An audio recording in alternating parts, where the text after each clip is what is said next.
नमस्कार दोस्तों, केमज़ोन organic chemistry के इस लेक्चर में आपका स्वागत है। आज का लेक्चर हमारा तीसरा लेक्चर होने वाला है इस सीरीज़ का।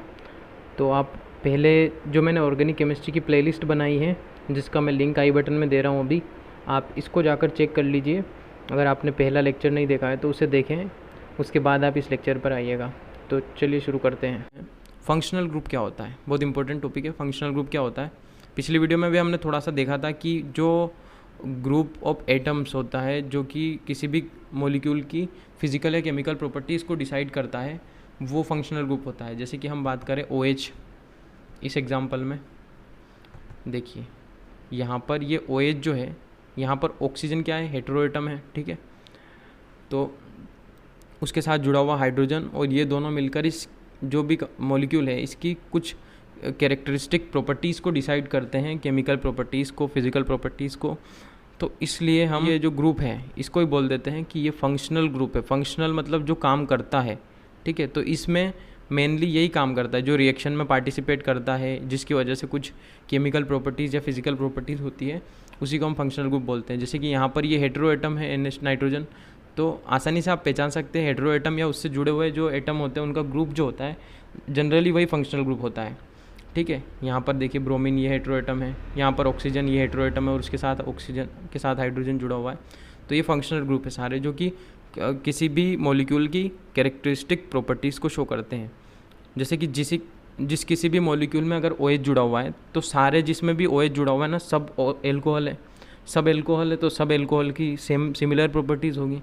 तो वो इसीलिए होंगी क्योंकि उनमें ये OH ग्रुप जुड़ा हुआ है। ये जब रिएक्शन में पार्टिसिपेट करता है तो सेम तरीके से पार्टिसिपेट करता है, इसलिए इनकी सिमिलर प्रॉपर्टीज़ होती है। और एक फेमस है आपका COOH group, acid group, carboxylic acid group, आपने इसके बारे में सुना होगा। हाँ, एक बात और ध्यान रखना, ये जो सिंगल बॉन्ड है इसको हम बोलते हैं, अगर पूरे मॉलिक्यूल के अंदर सिंगल बॉन्ड है, जैसे कि यहाँ पर एग्जांपल के लिए इसमें देखिए, ठीक है। तो सिर्फ इस चेन को देखिए आप, जिस पे मैंने हाईलाइट किया है, इस चेन को देखिए आप। तो यहाँ पर ये हमारा एक एल्केन की जैसा दिख रहा है। अभी इनको कंसिडर मत करिए आप जो हेटेरो एटम्स है। तो ये एक एल्केन को शो कर रहा है, ठीक है। और एल्केन में क्या होता है, एल्केन की पहचान क्या है, उनमें सिंगल बॉन्ड्स ही होते हैं हर जगह। तो एल्केन में हमें कोई डबल ट्रिपल बॉन्ड देखने को नहीं मिलता है, लेकिन उनकी भी कुछ प्रॉपर्टीज़ होगी, कैरेक्टरिस्टिक प्रॉपर्टीज़ होगी एल्केन की। तो इसलिए हम जो सिंगल बॉन्ड है उसको भी एक फंक्शनल ग्रुप मानते हैं, ठीक है। तो ये कौन सा फंक्शनल ग्रुप है, ये एल्केन के अंदर आता है। तो ठीक है, तो ये देखिए सिंगल बॉन्ड जो होता है उसको हम एल्केन्स के अंदर लेते हैं, ठीक है। तो फिर डबल बॉन्ड भी है कैरेक्टरिस्टिक प्रॉपर्टी, हाँ, तो इसको एल्कीन्स बोलते हैं, ठीक है। और ट्रिपल बॉन्ड होता है किसी मॉलिक्यूल के अंदर तो वो एल्काइंस के अंदर आ जाता है, तो वो एल्काइंस होते हैं। फिर हेलोजन हो गया आपका। तो ये पूरी टेबल मैंने दी है यहाँ पर, कीटोन हो गया, एल्डिहाइड हो गया, एल्कोहल हो गया। तो आप ये टेबल मुझसे इंस्टाग्राम पर ले सकते हैं, मुझे फॉलो कर सकते हैं आप, डिस्क्रिप्शन में मैं लिंक डाल दूँगा, तो मैं वहाँ पे आपको ये सब प्रोवाइड कर दूँगा, PDF वगैरह। तो ये हो गया फंक्शनल ग्रुप क्या होता है। तो बेसिकली जो हेटेरो एटम्स होते हैं या फिर उनका ग्रुप होता है, और ये किसी भी मॉलिक्यूल के कैरेक्टरिस्टिक प्रॉपर्टीज़ के लिए रिस्पॉन्सिबल होते हैं। अब बात करते हैं हम होमोलोगस सीरीज़ की। तो होमोलोगस सीरीज़ क्या होती है, इसको हम हिंदी में सजातीय श्रेणी बोलते हैं, ठीक है। सजातीय मतलब सेम जात के, सेम कास्ट के लोगों की पहचान क्या होती है, उनके रिचुअल्स और उनके जो भी कल्चर होता है उनका, वो सिमिलर होता है। तो बस ये यहाँ पे यही है कि जिनके अंदर फंक्शनल ग्रुप जो होता है वो सिमिलर होता है। अब यहाँ पर मैंने आपको बताया था कि एल्केन है जैसे कि ये, तो यहाँ पर फंक्शनल ग्रुप कौन सा होता है, सिंगल बॉन्ड, यही फंक्शनल ग्रुप हुआ एल्केन का। तो यहाँ पर देखिए सारे मॉलिक्यूल्स में आपको सिंगल बॉन्ड देखने को मिल रहा है, तो ठीक है। तो इन तीनों में फंक्शनल ग्रुप तो सेम है, ठीक है। यहाँ पर भी सिंगल बॉन्ड है, यहाँ पर भी सिंगल बॉन्ड है। तो पूरे मॉलिक्यूल के अंदर आपको सिर्फ सिंगल बॉन्ड देखने को मिल रहा है, इसका मतलब यहाँ पर फंक्शनल ग्रुप तो एल्केन हो गया। अब इन सब में देखो आप CH2 यूनिट का ही डिफरेंस है, बस देखो CH3 CH2 CH3।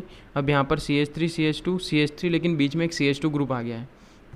तो इस CH2 यूनिट का यहाँ पर डिफरेंस है इन दोनों के अंदर।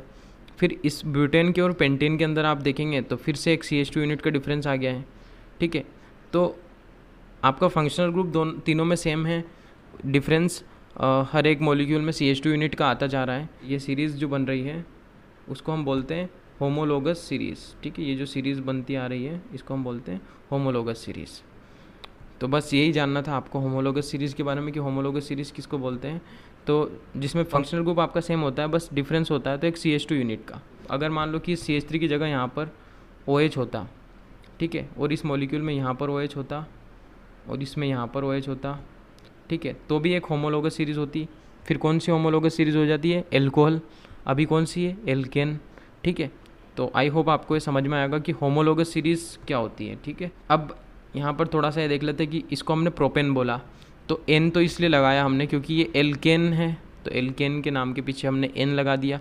अभी हम अगली वीडियो से IUPAC नॉमेनक्लेचर पूरा डिटेल में समझेंगे, लेकिन अभी एक थोड़ा सा मैं आपको बता देता हूँ। तो ये देखिए, ये एन तो हमने इसलिए लगाया क्योंकि सारे सिंगल बॉन्ड एल्केन है। प्रोप इसलिए लगाया क्योंकि आप यहाँ पर ये टेबल देखिए, ठीक है, यहाँ पर देखिए 3 के लिए हम प्रोप यूज़ करते हैं, है ना, 3 के लिए प्रोप यूज़ करते हैं। इसका मतलब क्या हुआ?